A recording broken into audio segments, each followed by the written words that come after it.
le monde tourne. Direction la Birmanie, refusant de tirer sur leurs concitoyens. Les informations pullulent.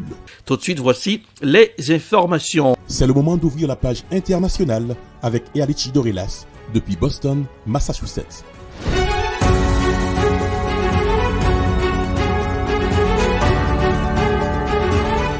Madame, monsieur, bonsoir. Vous avez raison d'écouter la radio évangélique Hosanna 102.3 FM à Jacmel à 7h. Bienvenue dans la page internationale au grand journal du 14h, dernier numéro de la semaine, depuis la newsroom dans la capitale des grandes universités du monde, Boston, Massachusetts. Erlich Dorelas pour présenter la page internationale à Jacmel. C'est la Dream Team en action. Joannel François Dassa Etienne Rubans sur les manœuvres techniques. Bonsoir aux auditeurs de la radio évangélique Hosanna 102.3 FM à Jacmel. Nous irons en Ukraine alors que les combats continuent dans l'enclave de Bakhmout. Le chef du groupe Wagner menace implicitement l'armée russe d'une défaite locale en cas de retrait unilatéral de ses mercenaires. Voici un reportage à signer Euro News. Nouvelle sortie médiatique du patron de l'organisation paramilitaire Wagner ce vendredi. Evgeny Prigojine affirme qu'il retirera ses mercenaires de Bakhmout le 10 mai prochain. Selon lui, sa décision est motivée par le manque chronique de munitions livrées à ses troupes. Dans une vidéo publiée dans la nuit de jeudi à vendredi, il s'en prend nommément au ministre de la Défense. У нас нехватка боеприпасов 70%. Шойгу, Герасимов, где боеприпасы? Посмотрите на них, Si le groupe Wagner se retire de Bakhmout, où il est en première ligne, cela placerait l'armée russe dans une position délicate au moment où les forces de Kiev disent achever leurs préparatifs avant une grande offensive présentée comme imminente. Wagner a subi ces derniers mois de lourdes pertes en essayant de prendre la ville. Le groupe paramilitaire en a conquis une grande partie, mais n'arrive pour l'instant pas à prendre les dernières positions ukrainiennes.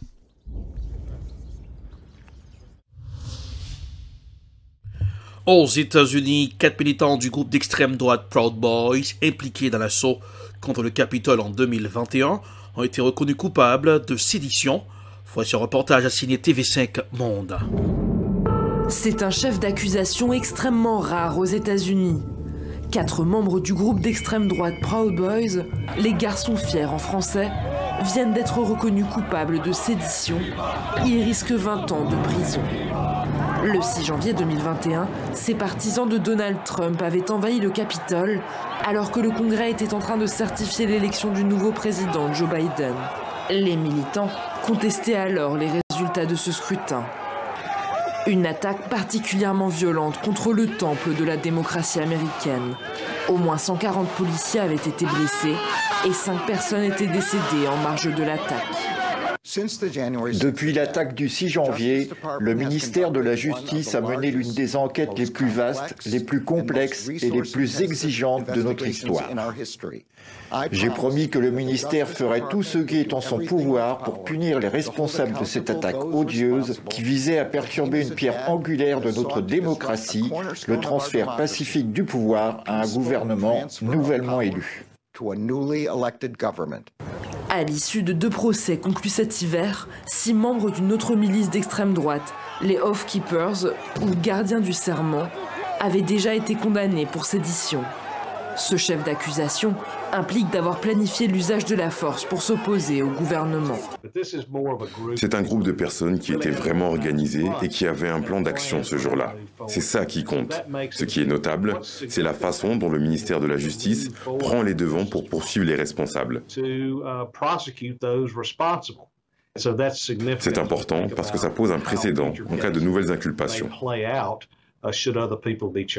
Depuis l'attaque du 6 janvier, plus de 1000 personnes ont été arrêtées et inculpées dans le cadre de cette enquête. Direction le Burkina Faso, Traoré veut éviter les conclusions sur ce qui s'est passé dans la ville de Karma. Voici un reportage à signer Africa News. Alors que les rescapés de l'attaque contre le village de Karma dans le nord, qui a fait 130 morts le 20 avril, pointent la responsabilité des forces armées. Jeudi, le président burkinabé a appelé à éviter des conclusions hâtives. Pourquoi commencer à accuser directement? Parce qu'on a dit qu'ils sont venus avec des pick-up, c'était les tenues de l'armée et tout, c'est ça? J'ai entendu des propos comme ça. Mais pendant cette guerre-là, L'armée a perdu ses blindés. L'armée a perdu ses pick-up, il faut le reconnaître. C'est avec l'ennemi. Les tenues, ce n'est pas nous qui les fabriquons. On paye les tenues de l'extérieur. Donc, combien de fois on a été attaqué par des unités qu'on croyait être nos propres unités? Une autre attitude qui s'apprête les efforts de l'armée selon Ibrahim Traoré, le refus de certains États de fournir du matériel militaire à son pays en proie aux groupes djihadistes. Ils sont nombreux ces pays-là qui ont refusé de nous vendre l'équipement. Ils refusaient catégoriquement. D'autres nous ont dit qu'ils ne vendent pas ce qui est létal. Ça veut dire les armes, ils ne vendent pas. Donc peut-être que c'est avec les cailloux qu'on va combattre l'ennemi, je ne sais pas. Et même ça, même ce qui n'est pas létal, en termes de blindés et autres, ils sont nombreux ces pays qui refusent de nous vendre. On s'est tourné vers d'autres pays pour acheter. Le Burkina Faso s'est tourné vers la Russie et la Turquie, considérés comme de partenaires stratégiques après la rupture avec la France, son allié traditionnel. La Russie affirme que les États-Unis sont à l'origine d'une attaque de drone contre le Kremlin.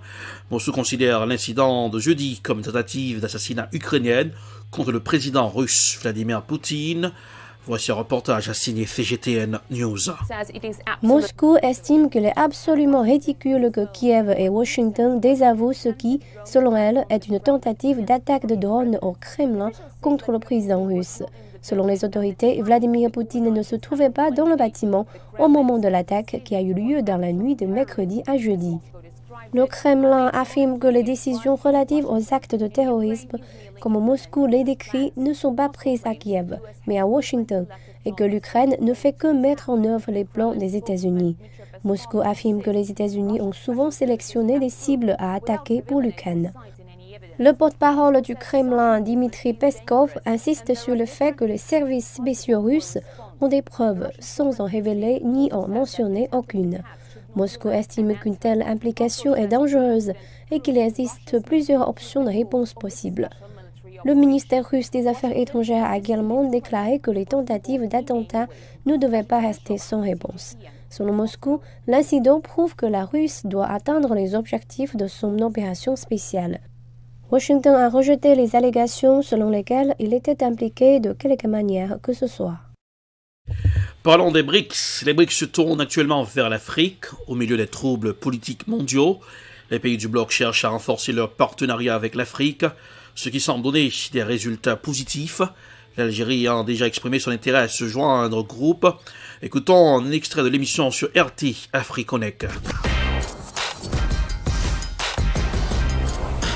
Mondial aujourd'hui nécessite qu'il y ait d'autres alternatives. Et les BRICS, quelque part aussi, participent, si vous voulez, donc de ce bouleversement des relations internationales. Et parce que, justement, on parlera d'élargissement de l'Afrique, de pays africains qui seraient très intéressés par cette initiative, par ce projet. Je pense une fois encore, effectivement, il va sans dire que au-delà donc du regroupement économique, on est davantage effectivement sur quelque chose de davantage de stratégique et d'impactant diplomatiquement sur les relations internationales. Zakaria Fella. Tout d'abord, je souhaiterais revenir à ce que vous venez de dire, à savoir que des pays très développés avaient prédit l'échec, en tout cas la non-existence des BRICS, qui existent depuis 2001. Je constate encore une fois que tout ce qui viendrait, toute initiative, qu'elle soit politique ou économique émanant du Sud, se trouve toujours confronté à du scepticisme, voire du pessimisme de la part des partenaires du Nord. Je ne parlerai pas de bouleversement de mon côté. Le mot bouleversement me semble peut-être un peu brutal. Il s'agirait, à mon sens, effectivement, comme le disait notre ami, que l'intervention russe en Ukraine est peut-être précipitée à un processus qui était déjà en maturation, à savoir que les pays du Sud sont bien. C'est ainsi que se referme la page internationale pour ce aujourd'hui. Merci de l'avoir suivi. La production est signée de Prod, réalisation Télé Beltop pour le camp de la radio évangélique Hosanna 102.3 FM à Jacmel. Pour présenter la page internationale, Erlich Dorelas depuis Boston, la capitale des grandes universités du monde. Couleur du temps pour aujourd'hui. Boston, température 54 degrés Fahrenheit, un ciel sans soleil, 12 degrés Celsius. Jacmel, 89 degrés Fahrenheit, 32 degrés Celsius. Bonsoir Joannel, bonsoir aux Bans, bonsoir aux auditeurs de la radio évangélique Hosanna 102.3 FM à Jacmel. Passez un excellent vendredi et bon début de week-end. Bonsoir, à la semaine prochaine. C'était la page internationale avec Erlich Dorelas.